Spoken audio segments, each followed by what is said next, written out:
you've authored 13 books. Yeah. Like, that's funny. Like, when I ask somebody, if you're going to write a book about yourself, when you mentioned back to me, I've authored 13 books, I think, oh my gosh, wow. That's that's classic. I mean, tell us a bit about that, about Sure. the books, and maybe some of because I know you've got a couple of cool projects on the way too. Yeah. So the books come from the question, how do you do that? All of my books answer that question. And so the very first one, which of course I hadn't ever written a book, I didn't have any kind of a platform at the time. I was just a mom at home, homeschooling kids and teaching Sunday school and running Awana and leading women's Bible studies and leading the women's ministry group at our church and on the worship team and all that. And then everybody, we were, at the time, we lived in this small community and most people lived way out in the country, but there were a couple houses in town that were large enough, including mine, to actually have board meetings and women's meetings and things like that at.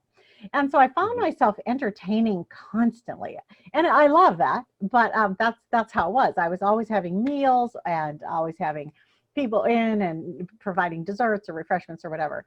And after a while, people were like, how are you doing this? How did you have time to make this all? You're busy. How did you have time to do all this? And so I would try to describe it, and it's like, oh, it just takes too long to describe this. So what I did, Peter, is I went to the library. I was the president of the Friends of the Library, and so I'm just a library lover.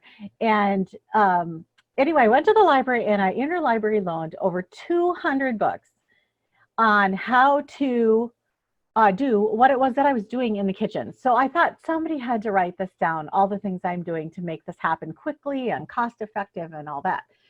And as I was going through this bunch of books, just book after book after book after book, nobody was doing what I was doing. Nobody was explaining how to do what I was doing. And even funnier is that along the process, I read some really terrible books. I mean, some books that I thought, wow, I could do better than this. And I don't even know how to write. And so I got this idea.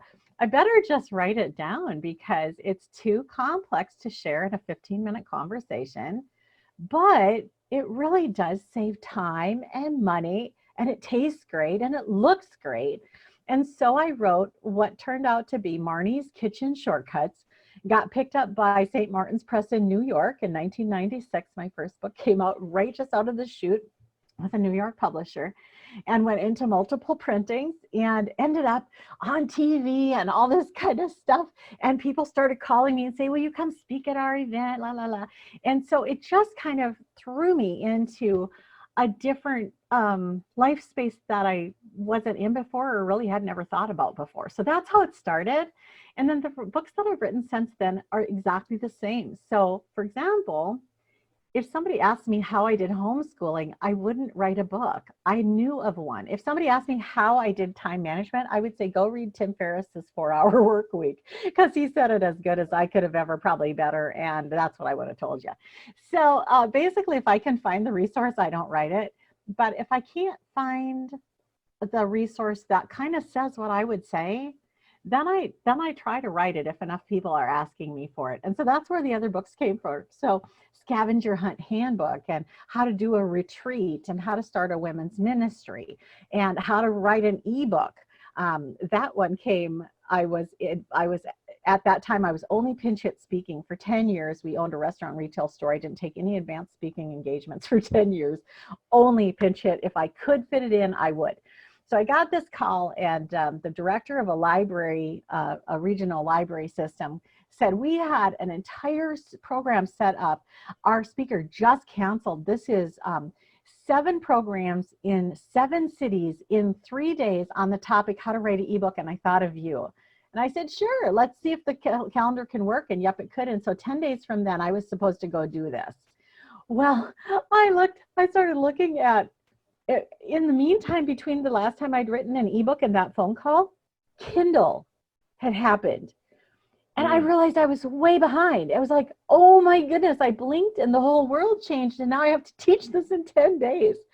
So I hired multiple people to help me research and put this thing together in 10 days. So the name of the book that came out of it, it ended up to be an Amazon bestseller.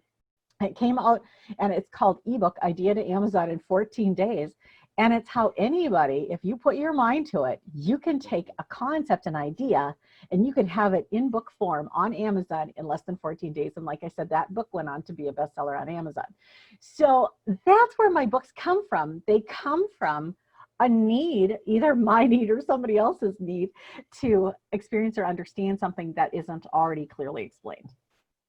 Wow, that's classic. That is the classic. It's like, find a need, go fill it. And then and you obviously did with your books. Well done. Well, isn't that, I mean, that's really, any business that exists today and is successful is doing that one thing. That's